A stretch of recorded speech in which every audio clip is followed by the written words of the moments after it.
মুজতবা আলীর একটা অসাধারণ গল্প আছে, তোতা কাহিনী। চলুন আজ এই গল্পের গভীরে যাওয়া যাক। আপাতদৃষ্টিতে এটা একটা খাঁচায় থাকা তোতা পাখির গল্প মনে হতে পারে, কিন্তু এর ভেতরে লুকিয়ে আছে স্বাধীনতার এক গভীর রহস্য। আচ্ছা ভাবুন তো একবার, একটা খাঁচা খোলার জন্য কি লাগে? চাবি, তাই না? কিন্তু কি হবে যদি বলি একটা চাবি নয়, শুধুমাত্র একটা বার্তা, হ্যাঁ, একটা মেসেজ একটা খাঁচার তালা খুলে দিতে পারে। এটাই কিন্তু এই গল্পের মূল ধাঁধা, যার উত্তর আমরা খুঁজব। তো আমাদের গল্পের শুরুটা হচ্ছে ইরানে।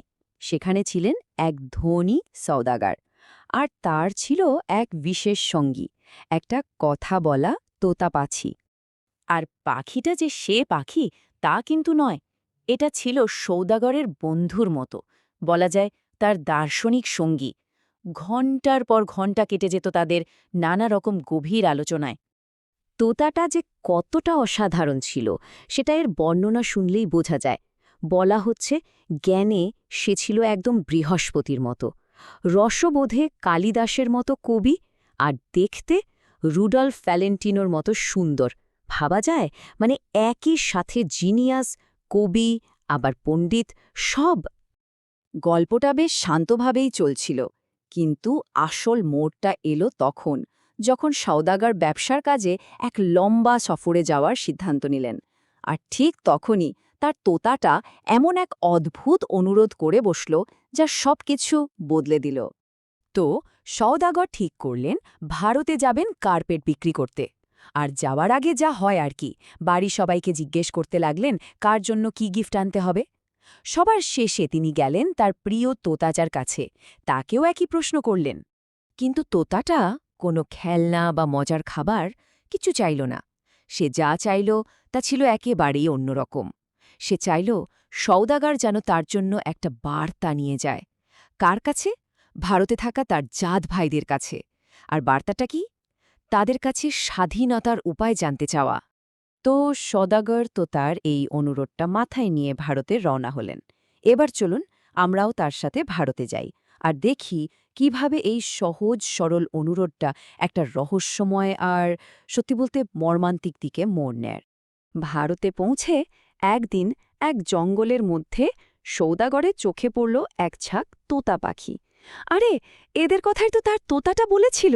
সাথে সাথে তার প্রতিশ্রুতির কথা মনে পড়ে গেল।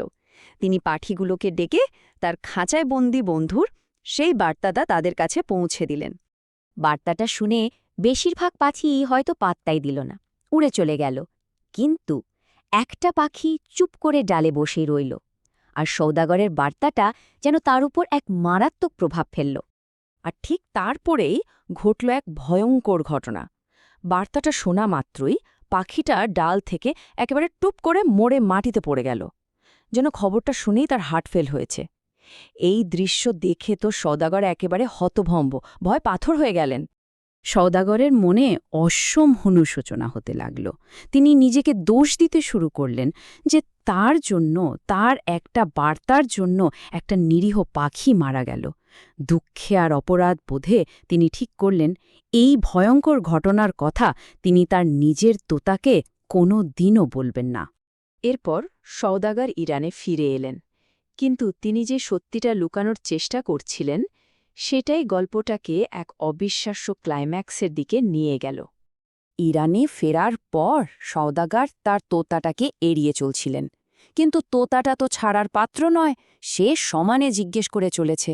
শেষ পর্যন্ত সওদাগর আর পারলেন না, ভেঙে পড়লেন। তিনি পুরো ঘটনাটা আদ্যোপান্ত খুলে বললেন, আর তার পোষা তোতাটা খাঁচার ভেতর থেকে চুপচাপ একদম মন দিয়ে শুনছিল কিভাবে ভারতের জঙ্গলে তার এক ভাই মরে পড়ে গিয়েছিল। আর সওদাগর যেই না তার কথা শেষ করলেন, ঠিক তখনই তার চোখের সামনেই ঘটতে শুরু করল এক অভাবনীয় ঘটনা, যেন ইতিহাসের হুবহু পুনরাবৃত্তি। হ্যাঁ, ঠিক যা ঘটেছিল ভারতের জঙ্গলে, এখানেও ঠিক তাই হল। কথা শেষ হতে না হতেই সওদাগরের নিজের তোতাটাও খাঁচার ভেতরে ধরাস করে মরে পড়ে গেল। একই ঘটনা দুবার। সওদাগর তো এবার দুঃখে একেবারে ভেঙে পড়লেন। নিজের প্রিয় বন্ধুকে এভাবে হারিয়ে সওদাগর কি করবেন বুঝতে পারছিলেন না। শোকের মধ্যে তিনি পাখিটার দেহটা বের করার জন্য খাঁচার দরজাটা খুললেন, কিন্তু তিনি ঘুণাক্ষরেও টের পাননি যে এরপর ঠিক কি হতে চলেছে। আর যেই না তিনি পাখিটাকে খাঁচা থেকে বের করেছেন, সাথে সাথে এক অবিশ্বাস্য কাণ্ড। মৃত তোতাটা ফুরুত করে উড়ে গিয়ে বসল বাড়ির ছাদে। সওদাগর তো অবাক হয়ে শুধু তাকিয়েই রইলেন। পাখিটা মরেনি, সে জীবিত, আর জীবনের প্রথমবার সে মুক্ত। গল্পের এই শেষ অংশে এসে অবশেষে সেই রহস্যময় বার্তার আসল মানেটা পরিষ্কার হয়। এর ভেতরে যে কী গভীর এক দর্শন লুকিয়েছিল তা এবার প্রকাশ পাবে। বিস্মিত, হতভম্ব সওদাগর কিছুই বুঝতে পারছেন না। তিনি ছাদের দিকে তাকিয়ে তোতার কাছে জানতে চাইলেন, এর মানে কি, এসব কি হচ্ছে?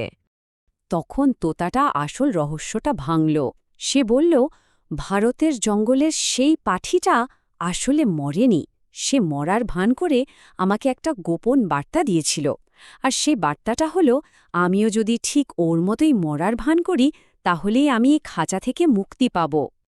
তার প্রিয় বন্ধু এবার চিরদিনের মতো উড়ে যাবে। সওদাগর বুঝতে পারলেন যে পাখিটাকে তিনি এতদিন ভালোবেসে আটকে রেখেছিলেন, তার কাছ থেকে জ্ঞান নেবার এটাই হয়তো শেষ সুযোগ। আর উড়ে যাওয়ার ঠিক আগে তোতাটা তার জীবনের সবচেয়ে বড় শিক্ষাটা দিয়ে গেল। সে বলল, মরার আগেই যদি মরতে পারো তবেই মোক্ষ লাভ করবে। এটা কিন্তু শুধু একটা কথা নয়, এটাই এই পুরো গল্পের সারমর্ম, প্রকৃত মুক্তির চাবিকাঠি। কিন্তু মরার আগেই মরা, এর মানে কি? এর মানে হল নিজের ভেতরের লোভ, ভয়, আসক্তি এই সব কিছুকে মেরে ফেলা। কারণ যার কোনো কিছুর জন্য আকাঙ্ক্ষা নেই, কিছু হারানোর ভয় নেই, সেই তো আসলে মুক্ত। এই গল্পটা আমাদের এটাই শেখায় যে আসল খাঁচাটা কিন্তু লোহার নয়, আসল খাঁচাটা আমাদের মনের ভেতরে। আর সেই মনের খাঁচা থেকে বের হতে পারলেই মেলে সত্যিকারের স্বাধীনতা।